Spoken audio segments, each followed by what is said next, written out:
कसलीही पूर्वतयारी न करता, नाही इनो, नाही सोडा, तांदळाचाही वापर न करता छानपैकी कुरकुरीत असा डोसा आणि त्यासोबत एक चटपटीत चटणी बनवूयात.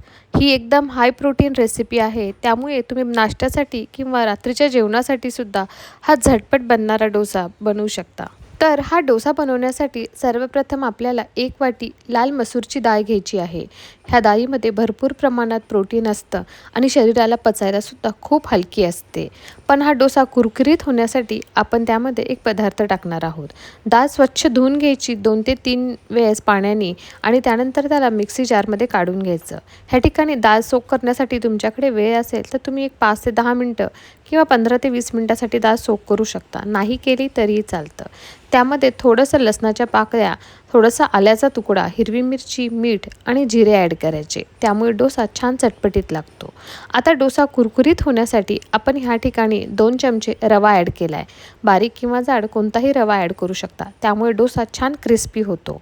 जर तुम्हाला सॉफ्ट आवडत असेल तर तुम्ही रवा स्किप करू शकता. ह्या ठिकाणी 2 चमचे दही ॲड करायचं. त्यामुळे डोसा खातानाही खूप छान लागतो आणि आपण आंबवलेला नाही, त्यामुळे थोडंसं दही ॲड केलं तर छानच. थोडं अर्धा वाटी पाणी ॲड करून आपण त्याला मिक्सरमधून एकदम फाईन पेस्ट बनवून तयार करायची. ज्या पद्धतीने डोसा बॅटर असतं सेम त्याच पद्धतीने गरजेनुसार पाणी थोडंफार कमी जास्त करू शकतो. आता ह्यामध्ये ना इनो ना सोडा काहीच ॲड करायचं नाही. एक 10 ते 15 मिनटं झाकून ठेवायचं. तोपर्यंत आपण छान चटपटीत चटणी बनवूयात. त्यासाठी अर्धा वाटी शेंगदाणे आणि ह्या ठिकाणी मी 7 ते 8 तिखटवाल्या हिरव्या मिरच्या वापरल्या. आपल्या आवडीनुसार तुम्ही कमी जास्त करू शकता. छान मूठभर फ्रेश कोथिंबीर, अर्धा चमचा जिरे, थोडंसं मीठ आपल्या चवीनुसार आणि एकदम थोडीशी साखर, खूप म्हणजे खूप कमी साखर वापरायची. त्यामुळे चटणी छान लागते. 2 चमचे दही ॲड करायचं. जर दही स्किप करत असाल तर त्या ठिकाणी तुम्ही थोडासा चिंचेचा तुकडासुद्धा ॲड करू शकता. म्हणजे ही चटणी खायला खूप छान लागते. त्यामध्ये थोडंसं पाणी ॲड करायचं आणि मिक्सरमधून त्याची फाईन पेस्ट ॲड करायची. घरी खोबरं नसेल तेव्हा अशी ही शेंगदाण्याची आणि दह्याची चटणी खायला खूप छान लागते. आणि मस्तपैकी तेलामध्ये जिरे, मोहरी आणि कढीपत्त्याची फोडणी करायची आणि ही चटणीवर ॲड करायची. ही चटपटीत चटणी आपण इडली, डोसा किंवा अप्पे ह्यासोबत खाऊ शकतो. खूप छान लागते. 5 मिनिटात आपली चटणीसुद्धा बनून झालेली आहे.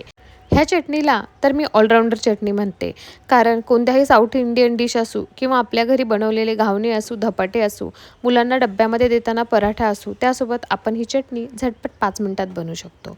आता डोसा बॅटरसुद्धा एकदम छानपैकी रेस्ट केलं होतं. त्यामुळे रवा छानपैकी फुलला.